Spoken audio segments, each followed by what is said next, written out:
Most people don't realize this, but modern science has made a massive mistake, one so fundamental that it has blocked us from answering the biggest questions humans have ever asked. Questions like, does consciousness survive death? Is the mind more than the brain? Why do people see things before they happen? What is the purpose of existence? And here's the shocking part. If we fix this one mistake, we unlock all of those answers at once. Because the problem isn't precognition. The problem is the framework science uses to study it. For over a century, science has tried to understand consciousness using the wrong tools, the wrong assumptions, and the wrong model of reality. And the result is predictable. The hard problem of consciousness remains unsolved. Precognition is dismissed without investigation. Near-death experiences are labeled hallucinations.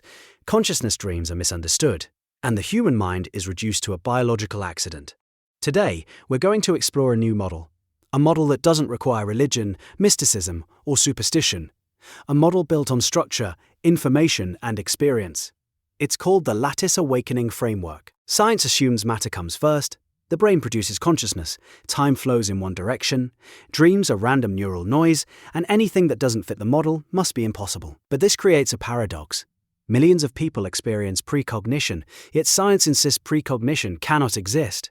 So instead of updating the model, science blames coincidence, imagination, misremembering, fear, or superstition. This is not science. This is worldview protection. To understand the failure, we must examine what science is actually measuring. People don't just dream randomly, they enter two different types of dreams. Dreams come from the brain or from consciousness.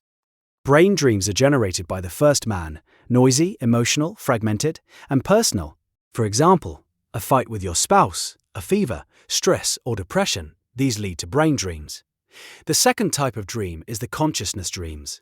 They are generated by the second man, clear, external, symbolic, and structured. It has a meaning.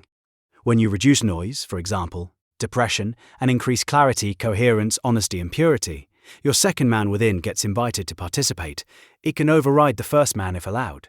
Science mixes these two together and calls them the same thing. That's the error. Because consciousness dreams are not hallucinations, they are perception, the second man accessing the deeper informational structure beneath reality. So we must ask, where and how do precognition, dreams, visions, or prophecies actually happen? Think about a web or lattice. The lattice is not mystical, religious, or supernatural. It is the informational substrate where future patterns form, symbolic structures exist, system-level transitions begin, and consciousness interacts. The second man can perceive these patterns before they become physical, not because the future is fixed or prophetic, but because information precedes matter. This is why precognition happens. This is why consciousness dreams feel external. This is why people see symbolic scenes before major life events. This is why near-death experiences feel more real than waking life. The second man is not bound by linear time. The first man is. Which brings us to the next part of the framework, the part that explains precognition, intuition, and the deeper architecture of reality. That's coming up next.